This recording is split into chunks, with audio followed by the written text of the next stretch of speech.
Shabbat Shalom.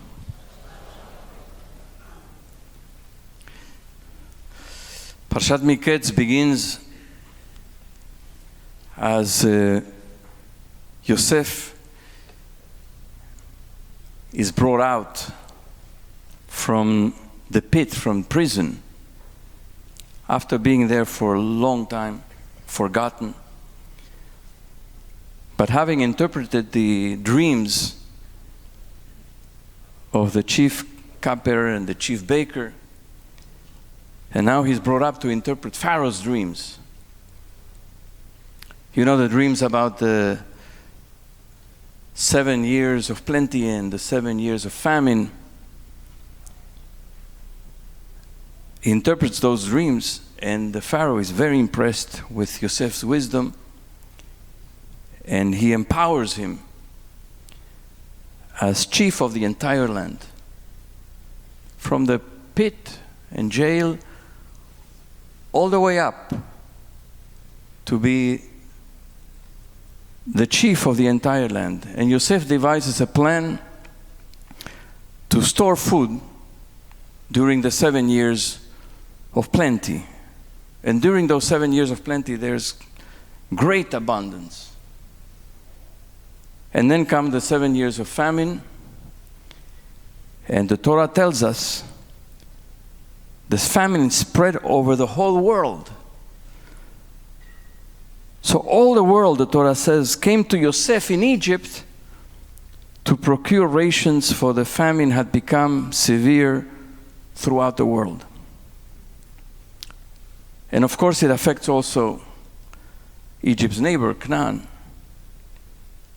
So Yaakov sends his sons to Egypt to get food, keeps the youngest, Binyamin, the only remaining son of his beloved wife Rachel, and sends the other 10 to go down to Egypt. And if you turn to page 258,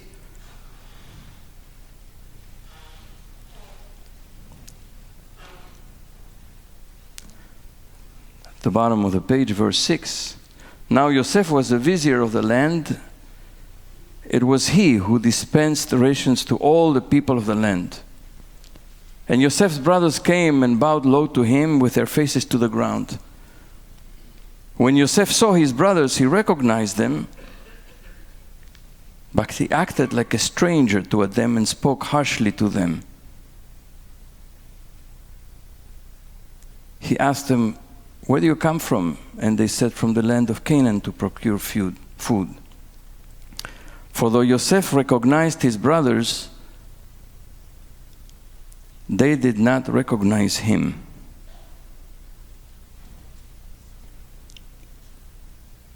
Vayar Yosef et Echav vayakirem. Yosef saw his brothers and he recognized them. Vayitnaker alehem, but he acted like a stranger. It's the same root, vayakirem, lehakir, to recognize. Vayitnaker, he made himself not recognizable to them. Vaydaber itam kashot, and he spoke harshly to them. He asked them, "Where do you come from?" They said, "From the land of Canaan to procure food." And then the next verse, Vayaker Yosef et Echav, Yosef recognized his brothers, Vehem lo hikiruhu, and they did not recognize him. And the Midrash says they did not recognize him. He recognized them because they were already grown when they put them in the pit. The last time they saw each other, they were already grown, the brothers. They already had beard. But he was young and he didn't have a beard. Now he has a beard, Yosef. So they did not recognize him. Of course, now his whole appearance is changed. He looks like an Egyptian. They did not recognize him. He recognized them. But the very interesting point the Midrash makes, it says, Vayaker Yosef et Echav. Yosef recognized his brothers. Now that they're in his power, he recognized them as brothers and had pity on them. Et Echav, he recognized them as brothers. But when he fell into their power previously, they did not recognize him as their brother. And they did not act to him in a brotherly manner. That's the Midrash. Anyway, this word vayaker, to recognize, that appears here several times, is an echo of last week's parasha. So I ask you to turn to page 232, go back to page 232, and you'll see how this is an echo. 232, verse 32.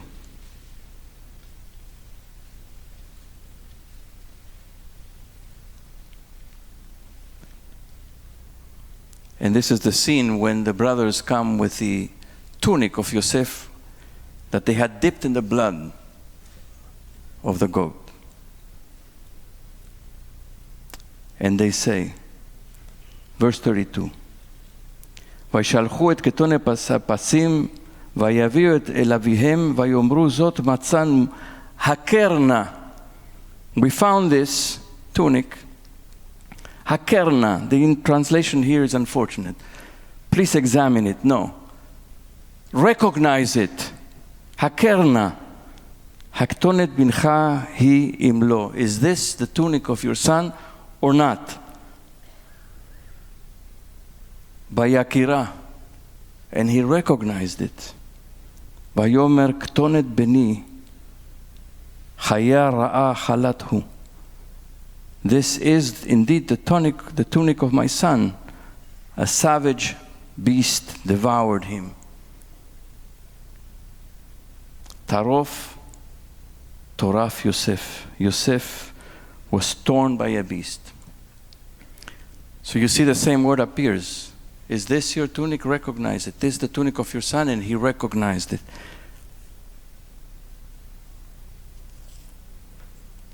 And the same appears in the story of Yehuda and Tamar. Without retelling the entire story, Yehuda acts deceptively with Tamar and wrongs her. Tamar devises a plan. We read this last week here. She devises a plan to get Yehuda to acknowledge the truth and to confess. Now turn to page 236, verse 24. About 3 months later, Yehuda was told, your daughter-in-law Tamar has played a harlot. In fact, she is with child by harlotry. Bring her out, said Yehuda, and let her be burned. As she was bring out, she sent this message to her father-in-law. I am with child by the man to whom these belonged. He had left with her a pledge. And she added, Vatomer, Hakerna, recognize this, please. Lemi hachotemet ve'apetilim ve'amate ha'ele. Whose seal and cord and staff are these? Hakerna, recognize. Next verse. Vayaker Yehuda, Vayomer, Tzatka mimeni. Yehuda recognized them and said, she's more right than I am. Inasmuch as I did not give her to my son Shelah. Akerna. So this appears, you can see, several times in this story. It's a word, haker, the hakir, to recognize, that carries through the story. Actually, it begins back in the story when Yaakov deceives his father. He did not recognize him. He thought it was Esav. And when a word like this repeats and echoes from one story, from one piece of the story to the next, it means there's something important here. Indeed, Rabbi David Silver says, to recognize here means to take responsibility, as Yehuda does. Hakerna, take responsibility, recognize. Haker is an important role because this is a story where deception is at the core. The whole story, beginning with Yaakov and then with Yosef and his brothers. A story with deception at the core. And recognizing is about coming out, breaking that cycle of deception. Recognizing and taking responsibility. And so, in our Parashat, when the brothers meet Yosef, he recognized them, they did not recognize him. The question is, will the brothers be able to recognize? Will they come to an understanding of what went wrong? Will they take responsibility? Which is the first step towards reconciliation. That's the question that this week's Parsha leaves us with. Will they recognize? Will they take responsibility? Will they understand? Will there be healing in this family? Terrible things happened in this family. There's been a lot of deception and cruelty. Cruelty. Acknowledging the truth is very hard. It takes significant courage. But there is no way out for this family, and no possible reconciliation, and no moving forward without recognizing Haker, without recognizing the truth.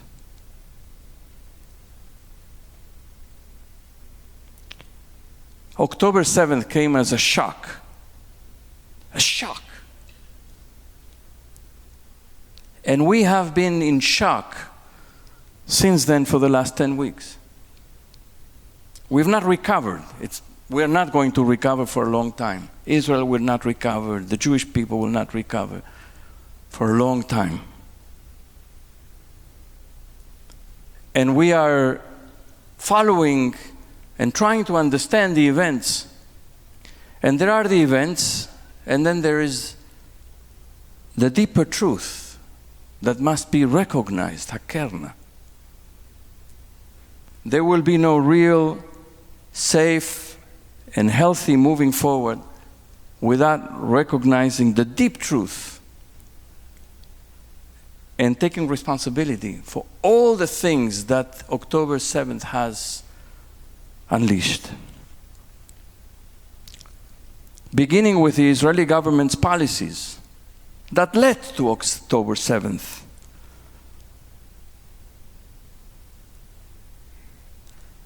What was done, what was not done, what was known, what was not known, as well as the catastrophic failure of the government in the army to fulfill their most basic and fundamental responsibility of any government and any army. The most fundamental responsibility is to protect the people from harm and to come to their assistance when they're in danger. And this was a major, major failure.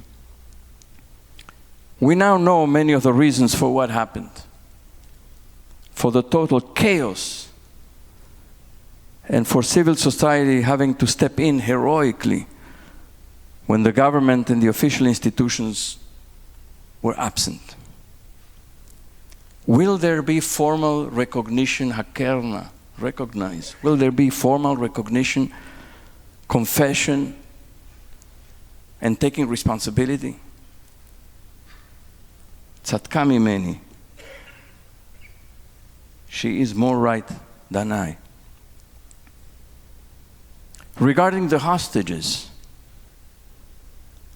I remind you, the Shulchan Aruch says, every moment that one delays unnecessarily the ransoming of a captive, it is as if one were to shed blood. That's the Shulchan Aruch. Redeeming the captives is the greatest test of a community's and a nation's solidarity. The government of Israel declared it to be the number one priority of the war. Is it really? What do we make of the families of hostages having to go out to the street and demonstrate? Or having to come to New York City or Washington, D.C. as they have and they will, and they are here this morning, and European capitals to ask for help. Do they have to beg for themselves? Where is their government?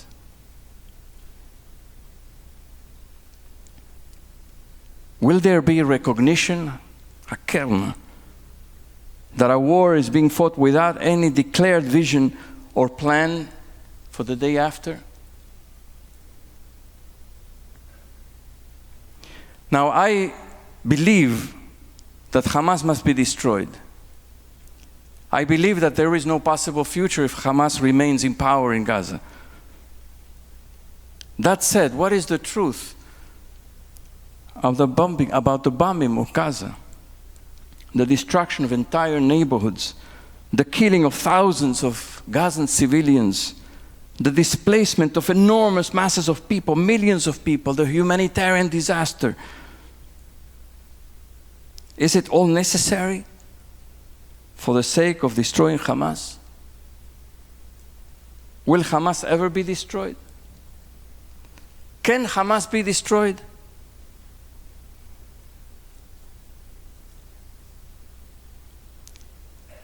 To recognize is to take responsibility. And there are lots of things here to recognize and take responsibility for. And it's uncomfortable. And there are many hard truths that we have to recognize here too. We thought, at least I thought, that a virulent anti-Semitism exists in our country on the right. Now we know it exists also on the left. Since October 7th, many of us have been painfully coming to terms with that fact and have been reassessing who are our true allies. It's very painful to recognize that. We have been shocked by the anti-Semitism on campuses around the country, where Jewish students have been threatened and assaulted. We have been shocked by the anti-Semitism and disregard for Israeli lives in many organizations, including many that defend human rights. And we have to recognize that it appears that empathy is selective.